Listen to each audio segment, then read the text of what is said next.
योगीको आत्मकथा अध्याय 19। गुरुदेव कलकत्तामा प्रकट हुनुभयो श्रीरामपुरमा। म कहिलेकाहीँ नास्तिक शङ्काहरूले घेरिएको हुन्छु, तैपनि एउटा कष्ट दिने विचारले मलाई सताइरहन्छ। के अझै थाहा नपाइएका आत्मीय सभ्यताहरू हुन नसक्लान्? के मानिस आफ्नो साँचो लक्ष्यबाट च्युत हुँदैन यदि उसले तिनीहरूसँगको खोज गर्न सक्दैन? पन्थी छात्रावासको मेरो कोठामा साथी दिनेश बाबुलाई गुरुदेव कहाँ जान मैले निम्नको दीक्षा दिनुहुनेछ। मैले भने, यसले ईश्वरीय आन्तरिक निश्चयद्वारा दैत्य खलबलीलाई शान्त गर्छ।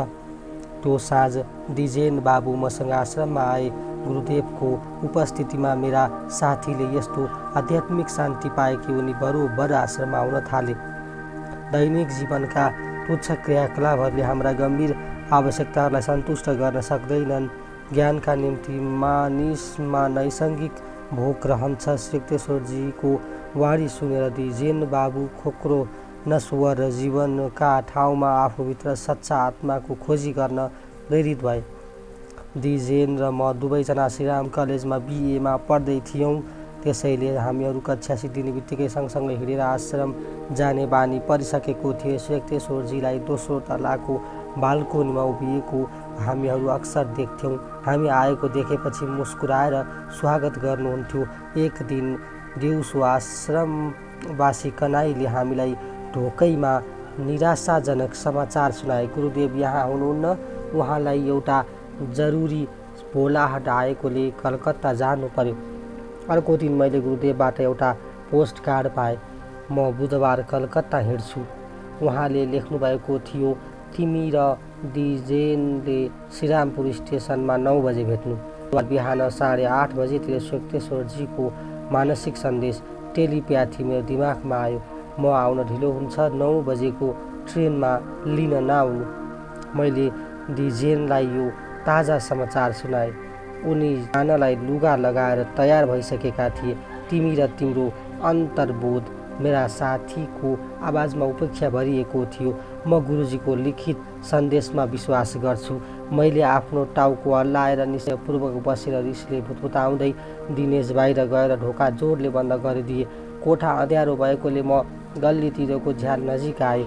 सूर्यको मन्द उज्यालो अचानक तीव्र तेजमा बदलियो, जसमा झ्यालका फलामे डन्डीहरू सम्पूर्ण रूपले बिलाए। यस्तो उज्जवल पृष्ठभूमिमा श्रीकृष्णजीको आकार प्रष्ट रूपमा प्रकट भयो। आश्चर्यले छक्क परेर म उठेर उहाँका गोडामा निहुरिए। मेरो परम्परागत गोडा छुने बानी अनुसार सम्मान प्रकट गर्न मैले उहाँका जुत्ता छोएँ। जुत्ताकाले चिने। क्यानभासको जोगिया रङका जुत्ताको तलुवा डोरीले बनाइएको थियो। उहाँको गेरु लुगाले मेरो जिउमा छोयो। मैले उहाँको लुगाको मात्र होइन कि खस्रो जुत्ताभित्रका उहाँका औँलाको स्पर्श पनि महसुस गरेँ। स्तब्ध र अवाक्क भएर म उठेर उहाँतिर प्रश्नवाचक दृष्टिले हेर्न थालेँ। मलाई खुसी लाग्यो। तिमीले मेरो टेलिप्याथिक मानसिक सन्देश पायौ। गुरुदेवको स्वर शान्त थियो, एकदमै स्वाभाविक। मैले कलकत्ताको काम सकियो, श्रीरामपुर 10 बजेको गाडीमा आइपुग्छु। म अझै मौन भएर हेर्दै थिएँ। श्रीकृष्णजीले अगाडि भन्नुभयो, यो मेरो छाया होइन, तर हाड मासुको वास्तविक शरीर हो। मलाई ईश्वरको आदेश भयो तिमीलाई यो अनुभव प्रदान गर्न जुन पृथ्वीमा बिरलै कसैले पाउन सक्छ। मलाई स्टेसनमा भेट। तिमी र दिजेन अहिले लगाएको लुगामा भेट्नेछौ। मेरो पछाडि हातमा चाँदीको करुवा लिएको एकजना सानो केटो हुनेछ। मेरो गुरुले मेरो शिरमा दुवै हात राखेर आशीर्वाद दिनुभयो र अन्त्यमा भन्नुभयो, तबै आशी। गुरुजीको भनाइ सिद्धिने बित्तिकै मैले एउटा गडगडाहट जस्तो आवाज सुने। तेज प्रकाशमा उहाँको शरीर घुल्न थाल्यो। पहिले उहाँका पाउ र गोडा विलिन भए, त्यसपछि उहाँको जिउटा कुनै कागजको मुठो बेर जस्तो। अन्त्यसम्म मैले उहाँका औँलाको स्पर्श आफ्नो कपालमा महसुस गरेँ। त्यो फर उज्यालो पनि हरायो। मेरा अगाडि छड लगाइएको झ्याल र सूर्यको पहिलो उज्यालो मात्र बाँकी रह्यो। म अर्धजड अवस्थामा बसेर के मलाई भ्रम त भएन भन्ने प्रश्न गर्न थालेँ। निराश भएर फर्किएका दिनेश कोठाभित्र पसे। 9 बजेको ट्रेनमा आउनु भएन, 9:30 पनि आउनु भएन। मेरा साथीले अलि क्षमा याचनाको स्वरमा यो सूचना दिए, आऊ, मलाई थाहा छ गुरुदेव 10 बजेको ट्रेनमा आउनुहुन्छ।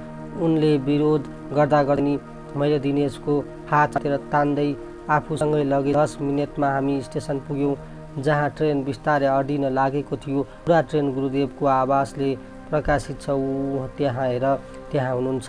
म आनन्दित भएर कराए, तिमी सपना देख्दैछौ? डिजेनले गिज्याउँदै भने। यहाँ कुरौँ, मैले आफ्ना साथीलाई गुरु कताबाट आउनुहुने त्यो सबै विस्तारले भने। मैले आफ्नो भनाइ सिद्ध्याउने बित्तिकै गुरु श्री युक्तेश्वरजी देखा पर्नुभयो। त्यसै लुगा परिदिएर जस्तो मैले केही अघि देखेको थिएँ। उहाँ बिस्तारै अगाडि उभिनुभयो। उहाँको पछाडिको करू बोकेको थियो। पछिल्लो अद्भुत अनुभव सम्झिएर एकैछिनका लागि मेरो मनमा चिसो भयो। मलाई लाग्यो भौतिकवादी 21औं शताब्दी मबाट टाढा गइरहेको छ कि म त्यस प्राचीन युगमा आधुनिक योगी युक्तेश्वरजी, डिजेन र म ट्वालप उभिरहेको ठाउँमा आइपुग्नुभयो।